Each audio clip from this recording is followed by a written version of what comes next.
All right. So if you're taking notes, get that notebook ready, get your pen ready, and I'm going to go through the top 5 reasons that betrayed partners have a really hard time implementing the consequences for the boundaries. Okay. So, number one, literally, number one, fear of abandonment or rejection. Fear of abandonment or rejection. So basically, what's happening here is the betrayed partner is thinking thoughts like, you know what, if I follow through with this, my partner may leave me. Well, that's hitting a fear of abandonment or like a fear of being alone or a fear of rejection.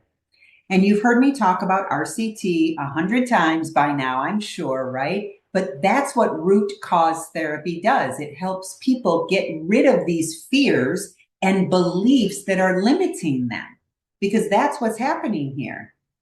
And I'm going to talk about this a little bit later, but you're orphaning a part of yourself out of a fear. All right. So it really is the number one reason that boundaries are really hard to enforce. Again, the consequences of crossing a boundary because of fear.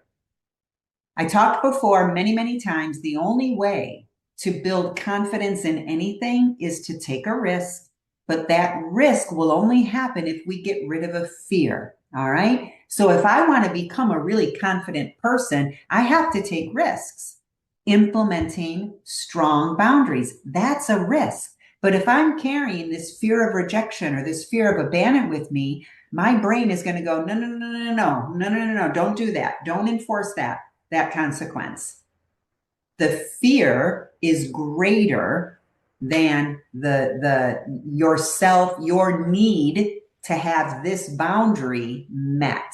Okay, so that's number one, some sort of a fear of abandonment or a fear of rejection. Number two, guilt, internalized guilt. So many times betrayed partners will say things like, you know what, maybe I'm just asking too much. Maybe I'm overreacting. Maybe I shouldn't, be so tough. He's doing or she's doing a lot of work. Maybe I should just kind of let this go. That's guilt. That's internalized guilt. And it's very common. So if you hear yourself in any of these, pay attention. There's another great line that I always use, which is you cannot change what you're not aware of. Okay? We must become aware of whatever our own patterns, fears, beliefs, whatever. We have to become aware of them before we can change them. So if you hear yourself, this isn't about judgment.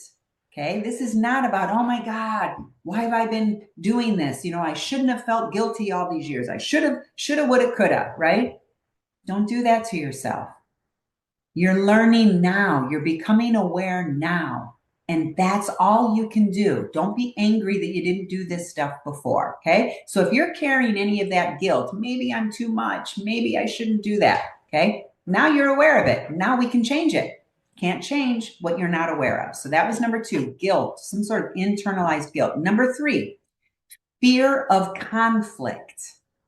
A fear of conflict. If I set this boundary, they're going to get mad at me and then we're going to have a big fight. That's a fear of conflict. Again, we're not judging ourselves. If there's a fear of a conflict, fear that it's going to escalate, fear that somebody's going to get angry, we have to go back inside ourselves and go, okay, why am I afraid of conflict? I have a need. I'm expressing my need to my partner, the person that loves me, the person that is trying to build this new life with me, right? Why am I afraid of a conflict that could happen if I implement a consequence to a boundary that I laid out? So we have to look at that. If I have this fear that something's going to escalate, fear of a conflict, I've got to look inward and go, where does that come from? Why am I afraid of conflict? Okay, so that's number three. Number four, hoping that things are going to change on their own. Hoping things are just going to change on their own. Maybe I don't need a consequence. They're really doing all the right work. Maybe I can just let this one go, right? Just hoping. In Pain to Power, I teach, right, that betrayed partners get stuck in the land of wishing, hoping, waiting, praying. That's kind of what this is. Wishing, hoping, waiting, praying. I'm not going to implement a consequence. Maybe they'll just figure it out on their own.